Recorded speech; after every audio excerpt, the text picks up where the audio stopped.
家好，我是秋平，我现在来到了湖南的湘西。大家对湘西的第一印象可能就是凤凰古城、苗族以及苗寨。刚好今天我们来的就是凤凰，不过呢，不是在凤凰古城里面，是在凤凰一个非常古老的苗族村寨。我们说到苗族村寨里面，大家可能看到的就是木头建造的房屋以及木头建成吊脚楼房屋形式。但是大家看看我身后这里，下面是石头，上面是黄泥砖，这个也是一个非常古老的苗族村落，跟我们平时看到的完全不一样。今天就来这个地方探索一下，为什么会出现这种形式。这个地方非常偏僻啊，我们开车将近花了2个小时，都是那种盘山小路，只能过1辆车。这个不知道是来参观的、游玩的，还是居住在这里的。我们现在看起来这里是有路的，其实这个山寨我们称它为最偏僻，是因为它以前没有道路。来到这个村落，给人第一印象就是它那个房屋跟我们平时在贵州、湖北、湖南这些大山里面看到的那些村寨不一样。下面是属于石头，垫高差不多1米，然后上面呢是用那个黄泥砖打造而成的。这种苗寨的形式很少见的。一般苗寨在大山里面都是用木头嘛，但是它这里却是别具一格。你们这个砖是自己弄的还是外面买的？自己的。以前为什么用这种建房屋？我看其他的苗族都是木头的，就你们这里不一样。我们这边不讲究木头，木头要到贵州那边，木头就是要看你这里木材料要足够不足够，我们这里不足够。哦，你们这里都是石山，木头少。对。这种房屋住起来舒服，还是那种木头住起来舒服？木头就是美观一点，坐到里面来还没有这个头帐房里面热和。这里以前运输不方便啊？不方便。这条道路通了多久啊？搞好了是要5年要6年，7年左右。对。那你们以前出去怎么办？走路？走路要走几个小时啊？像我们走惯的都是要2个多小时，走不惯的人可能走不惯的要3个多小时啊。那你们以前种田买的肥料都是从那边干房挑进来，背进来？对。读书也是在外面？对。那不容易啊。这是村口的第1栋房屋，仔细看看，堂屋、卧室，这边是厨房。一般这种老式的房屋，厨房跟卧室是分开的。现在也是大门紧闭，因为这个村现在居住的人不是太多，大部分人都搬走了或者出去务工了，所以大门紧闭。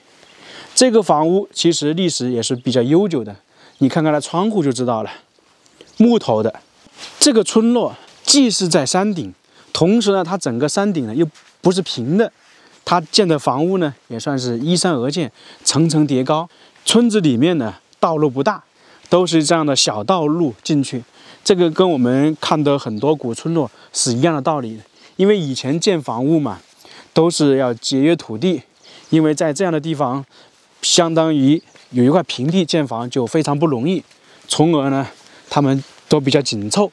还有看到有很多石头，我刚才碰到一些村民，他们讲这些石头呢，就是这个地上弄碎，然后堆积在一起的。因为这个地方相当于是一座石山，就地取材嘛。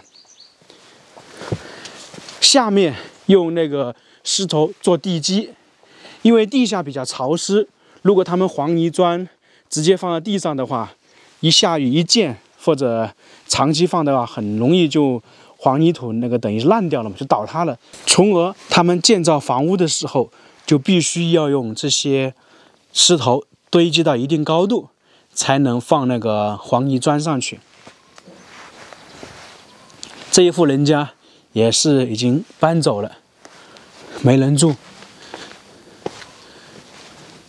这些房屋历史都是比较悠久啊。走到这样的村落还挺有意思的，看到这些石头，其实跟我在贵州看的那些古村落很相像啊。在贵州安顺几个地方有很多是那种石头组成的古村落。我简单问了一下当地的村民，他说建这种房屋用砖是有历史原因的，因为这个地方以前比较偏僻，交通不便。它现在我们走进的那条马路呢，大概是修建成功7年，也就是说，在7年之前，村民进出的话靠走路，东西进出的话就靠人挑背。那么这个样子的话，它所有的物资运送进来就不方便。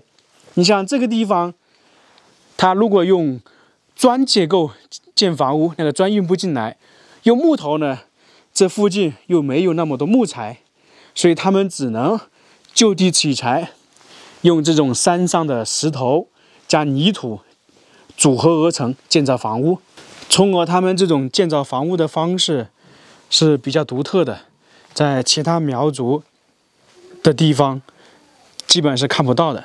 这里有一栋房屋还倒塌了，可能是长期没有人居住吧。去这个里面看看。这个木门它是涂了那个防虫的那个漆的。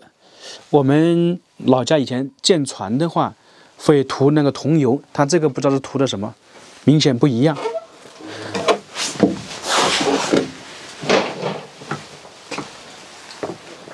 也是没有人住，它这栋房屋呢，应该是经过翻新，因为看情况已经很久没有住人了，窗户都是这个样子的。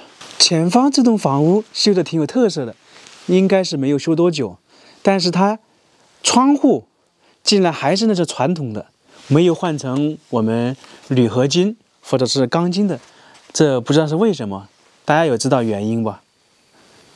而且呢，它竟然建得还这么小，没有一级整出来，这个挺好玩的。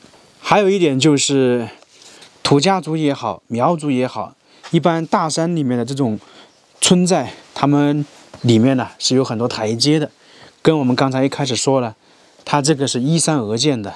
大家如果看这个村子里面的房屋，基本上都会发现，它主房屋旁边还有一栋小的，2个功能。一个是他们的厨房，还有一点呢，就是他们养家禽的地方。应该说再加一个功能，他们的 WC 的地方。当然，我们说的这个3个功能，它只有一种才会使用。继续往前走，这些地方我感觉还是挺有意思的。基本上，他们建一栋房屋都需要大量的人力啊，因为它这个石头要弄起来非常的不容易，这个石头要从地下把它砸碎，然后砌成，这个就是一个非常庞大的工程。我们在这个村落里面逛了这么久，看到人不多啊，当地的村民讲，实际居住的可能就20户左右。奶奶好，在忙啊，听得懂吧？你们那打我，听得懂吧？碰到一位奶奶，她听不懂我们说的话。这里应该是快到村子的尽头了，看吧，基本上每家房屋旁边有个小的。这栋房屋应该历史更悠久，跟我们刚刚看的有点不一样。看它地基就知道了。我们一直说石头，就是从这些地方开凿的，因为它整个村寨现在相当于就是在石山上面。这也有其他游客来玩了，我听到有人在拍摄。这一家弄得挺温馨的房子，然后有一个比较大的院子。如果说在农村这样的生活还是挺好的，不过看起来也是没有住人的。我在这个里面逛了大概1个小时，就是在村头看到几个人，中间的话基本上是没看到的，都是大门紧闭。这以前应该就是农田了，现在只是说年轻人都出去了。这个种植的应该是油菜吧。这里还是水稻。那么大家有没有种植过水稻呢？我小时候摘过水稻，也收割过水稻。应该说农村的孩子啊，农村的人都有经历。现在的话是很少了，真的就跟无人村一样的，走到哪个地方都是大门紧闭。因为有人在的话，可能就房屋会打开，同时还有一点，看有没有人住，就看他前面有没有晒衣服。我到现在只看到1-2家有晒衣服。确实，基本上看到的都是大门紧闭，因为按照刚才那位大哥的说法，也确实如此啊，在这个地方太偏僻了，所以呢，他们基本上要么出去上班，要么就搬出去了。所以说，大山里面的村落这么安静，也是情有可原的。看这样的窗户，基本就是没人住的。还有一点，它这个村落啊，很好玩的意思就是，并不是四通八达的。你看，来这一栋，它必须从这边过来，从我们身后这边过去又不行，因为这边已经没有道路了。终于看到有人晒衣服了，就证明这一家是有人居住的。2家。你想啊，当时这里完全是一个坡度，然后他们就用那个石头把这个有坡的地方砌起来，跟上面弄成一个平面，才建造房屋。其实，在大山里面建房屋，比我们平时平地上建房屋困难的多得多啊。在这个村落啊，遇到2位年纪比较大的奶奶，一个是在家里坐着，一个是刚才我们看到她在弄一些东西。不过就是可惜，她讲的我听不懂，我讲的她听不懂。在这个村落旁边遇到一位当地的大叔，他在这里也居住了几十年。他现在是翻他稻田里的土，准备栽种玉米。他家里已经种植了一些油菜。他向我们介绍说，这个村落之前大概是有70户人家，现在实际居住的可能就差不多20来户，很多搬走了，然后有一些是出去上班了。这种翻田松土大家见过没有？